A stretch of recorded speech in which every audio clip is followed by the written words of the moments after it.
Welcome back to another technical deep dive here in the debug zone. Today we're tackling a big question and breaking it down with insights from other users. Hopefully this clears up some misconceptions and helps you get the answer you need. So buckle up, stay a little curious, and let's jump right in.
And that's a wrap.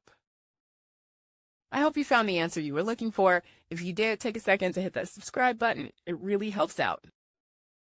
And let me know in the comments which solution worked best for you. See you next time in the debug zone.